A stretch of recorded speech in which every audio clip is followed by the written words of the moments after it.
very happy to share with you that the PDO has been existing for a decade now. And within this period, we have implemented over hundreds of projects across our different communities. And this project has been very, very impactful in different ways. There are testimonies, in different parts of Nigeria about the impact of what our work has caused in the life of our many children and those that we are reaching out to. I am proud today to tell you that the Salesians of Don Bosco, they are present in 11 different states in Nigeria with 17 different communities. 40 years ago when we started, we are only present in one state. But today we are present in 11 states and we are having 17 different communities. And without exaggeration, we are reaching out to over 30,000 children and youth. In Niger, we are present in 2 regions, that is in Niamey and in Alit. And we are doing wonderfully well in that part of Africa.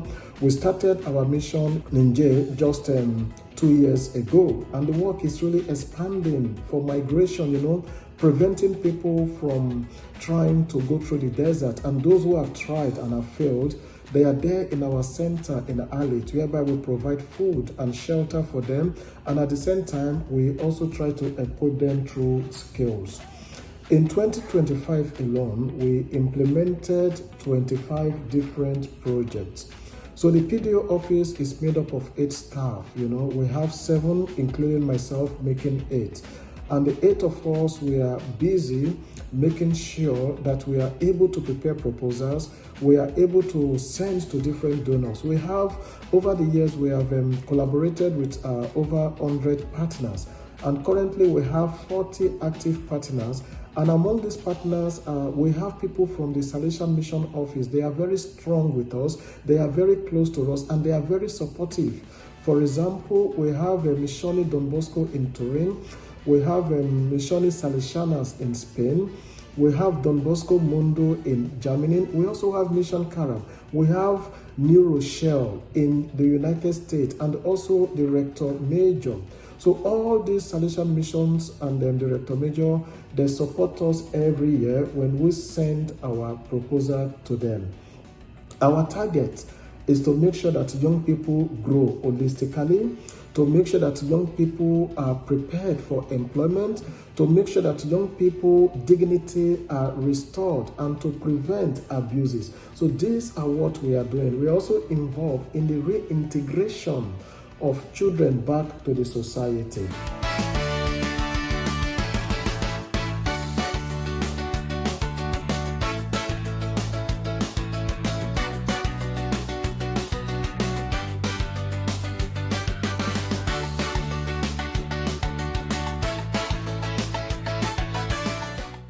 The PDO has done quite a lot. There are so many projects, I must say, from the inception in 2015 to date. We've done so many projects covering, the continuum of every young person, starting from, the street children, what we call the child protection home. We have one here in Lagos, trying to take children out of the street, rehabilitating, reforming, giving them very good sense of livelihood, knowing that there is another life out of the street. Then, of course, we have the technical schools, cut across the geopolitical zones of Nigeria, where young people are given skills to become self-dependent, to become, good citizens, actually, to run away from youth unemployment. That we have supported so much, through raising funds, through scholarships, through empowerment and capacity building. Then, of course, we have what we call the Job Service Office, where we try to accompany these young people who are trained in our technical schools and even the secondary schools and other schools, actually, not just limited to the Salesian setting. The Job Service Office helps a lot in ensuring that these young people get employment. That's why you see the job service. But it's not limited to jobs. Career path, accompaniment is one of the pillars of the JSO, as we popularly call it. the GSO helps these young people as they come into our school, in their career direction, accompany them while they are in school. Then, of course, for internship, for skills in the job areas, and finally, when they are graduated, the GSO helps to ensure that they get jobs or they are self-dependent. And then we have, of course, the health center in Akure. The project office has done well, especially after COVID. The COVID issue helped a lot where we've brought some projects, especially in treatment, free medical services, equipping the services, capacity building, and then in the area of farming. That's another area that is very, very, interesting. In the area of farming, we have the fish farm in Ijebu-Ode, and we have another farm in Shagamu. It's not just for farming sake, but where we train young people, to learn agricultural practice, to have techniques in farming, in crop production, in livestock, as well as what we call LUFAP, lifting up farmers above poverty. LUFAP, lift up farmers above poverty. The idea is actually to have is like a cooperative where smallholders, small farmers are put together, and we allocate portions of our farm, to them where they harvest their crops, sell to take care of their families. Then, of course, we have other projects. One that is very keen to us and very interesting is the community development, especially in the area of water, sanitation, and hygiene. We've done, as at date, about 49 boreholes across communities in the east, in the west, in the south, and in the north. We've provided clean water to these communities that initially didn't have water, and that is one project that has given so much impact that you see there is reduction in waterborne diseases, there is reduction in money spent in providing water for family use. The project office has done great in that direction. I'm the provincial TVET coordinator, what is known as the PTVET, and I am here in the PDO working for the province. My job in the PDO is to see the coordination of all TVET projects, and in the TVET center to see the harmonization and systemization for all our TVETs, so that we maintain and sustain our TVET by applying international best practices. And this is how we are here. This is what we do to make sure the TVETs maintain certain level of standard to help our young people at the end of their graduation, so that they easily find jobs in the job market with the help of the GSO and other strategic partners and stakeholders.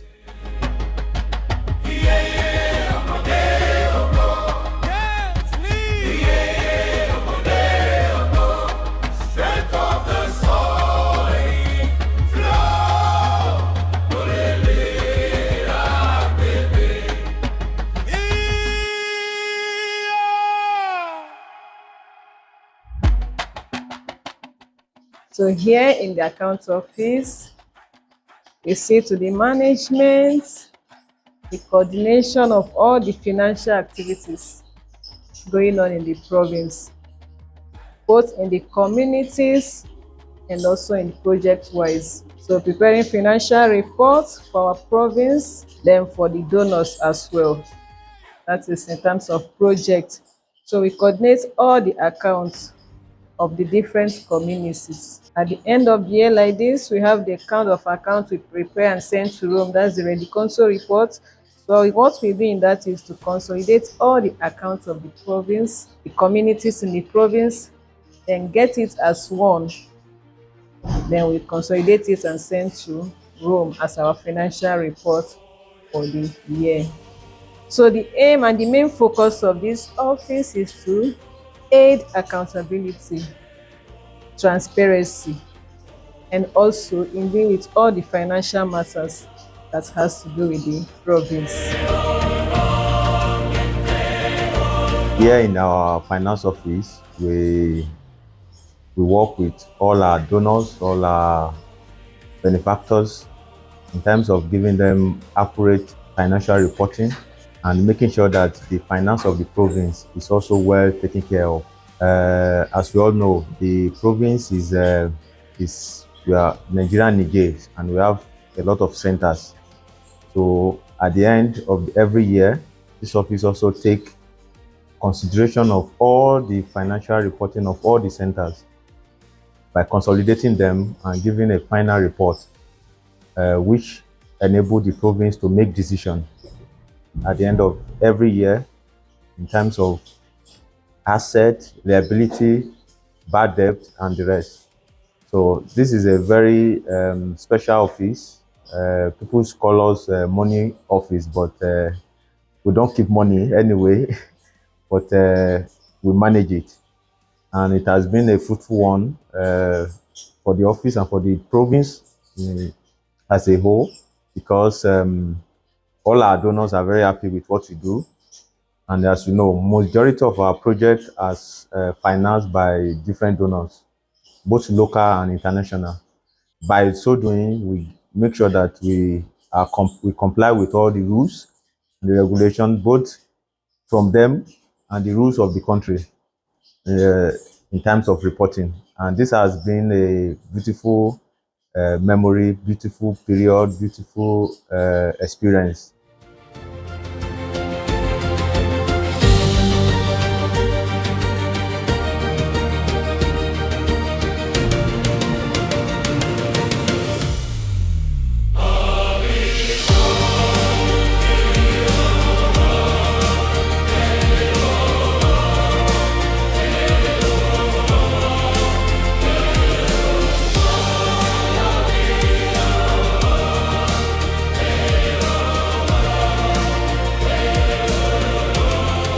The idea behind the Bosco Stitches began in 2020 during the COVID. The idea of Max Up Lagos came up, and he brought up the idea, why don't we do something here? And since we're just all together, this idea came about, and we started preparing different concepts and different proposals. And we began first with the sewing of training of young ladies on how to make face masks, and we distributed to all our communities and also some Catholic schools, hospitals, banks for free. And we now thought that we could do more than just training how to make face masks and making of face masks. And in our report back to the donors, we suggested that we wanted to train young people on how to sew. And boom, from there, now we've trained so many young ladies on fashion designing, pattern drafting, and freehand. And as of now, we have more than about 150 who have gone through this process, starting from 2020, and training in Ijebu and also in Lagos. Put them together, about 150 all graduated already. A part of the OPP, or Organic Provincial Plan for the province for the last 6 years, has been centered on, or a strong point of it has been on education. Education not just for those who can afford, but education to the less privileged and also going to the peripheries. And one of the peripheries for Don Bosco Stitches is the fact of having women and young ladies who, for the most part of their lives, have always been dependent on their husbands. And again, some of them also lost their jobs during COVID.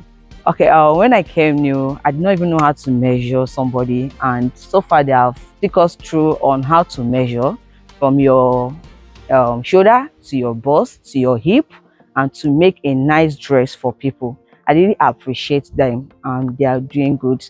Thank you so much for Don Bosco, and thank the teachers that is teaching us in our stitchings. I love you guys more. It's a whole lot. We do dresses, skirts, trousers, three-quarters, blazers, like that. We do a whole lot in that 3 months. Yeah, as fashion designers, they graduate as fashion. It's just like a grooming. It's a starting point for them. But here, what we give them here is still like a standard. Wherever they go, they can actually pick up. Yes, they can do anything wherever they go. From this very, just for that 3 months, they can do anything they want to do. Right now, the trend in the industry is everything you want to do has to go with pattern. There are most styles, most designs that you want to do. If you don't know pattern, you can't do that. Freehand is just a placing the fabric and just cutting, but pattern you need to be deep. In pattern drafting, you can, like you that is a novice, you can easily use the pattern to know what is there. Do you understand? You can read through the pattern, whatever we have drafted there, written there, you can read it and be able to understand what is there. That's why it's very, very compulsory in this our time now. Okay, the final project, we ask them to give us like 2 stars or 3 stars that they can do. Then we pick the stars for them, then they do whatever they want to do. It's always really, really dramatic. The final, yes. It's always dramatic. The work of a project management officer is to see to the writing of a project, sees to the planning, sees to the execution of the project. We make sure that the donor mind is achieved, and the products that we come out at the end of the project has to satisfy all stakeholders, both the consumers and the inline. We also make sure that we work what the province wants. The general chapter 28 has to do with what? Youth, has to do with pastoral care of the province. And we work for the province because while working for the donor, we also work for the province, making sure that what we realize is being used for the operational need of the province, and also to make sure that the needs of these young peoples are actualized. And presently, we are involved in Young African Mobile.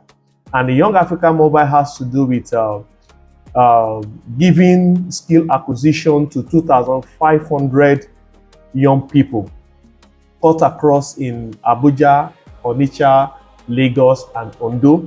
And for the first phase, we are working with 500 participants. And the idea is to make sure that we empower these young people to have the skills in catering, in tailoring, in ICT, in cosmetology, which has to be makeup, hairdressing, barbering, and so on. The idea is to make sure that after the training for 3 months, 6 months, we equip these participants with a tool they can use to set up, because we know that the idea of unemployment is rampant. So we want to reduce unemployment. This is one of our goals in this province, in this project management office, to see that dream of the province is actualized by making sure that we achieve these projects with Don Bosco heart. Basically, what we do in the social service office, we reach out to young, vulnerable youth, and we reach out to them through projects. But basically, currently the scholarship officer, or I work with donors, I work with the office to reach out to young, vulnerable people, boys and girls that are still in secondary school and also in primary school, and we offer them scholarships. We either we augment their fees, or we give them something to curtail the effects of the economy in their families.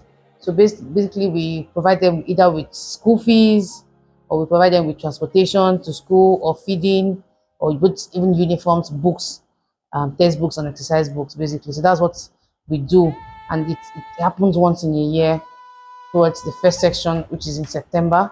And after that, I also work with the Young Africa. I'm also a project officer under Young Africa as well. I work as the M&E assistant for Lagos Center, where we go out to reach out to people, where we train them on various trades like catering, makeup, cosmetology makeup, tailoring, videography, and ICT. So basically, our target this first 3 months is to reach out to 500 persons. And for Lagos Center, we've gone above the budget. or we've gone above the number for Lagos Center, which is 125. We are heading towards about 170. So that is to tell you the value the Bosco is bringing to the people and the environment where we are, where we find ourselves in Lagos. And every day we get calls that they want to come for training, even when our list is already full. So it shows that for next batch that we'll be having in August, we already have persons that would be enrolled for it.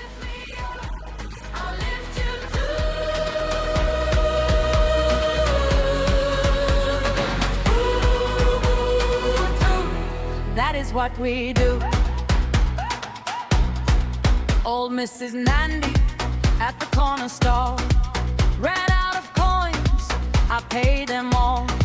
The kid with the torn shoes at the bus stop line got my last apple and smiled that time. If you call out, I will answer. If your cup runs dry, mine comes first. Every open door begins with one hand. Every healed wound starts with us.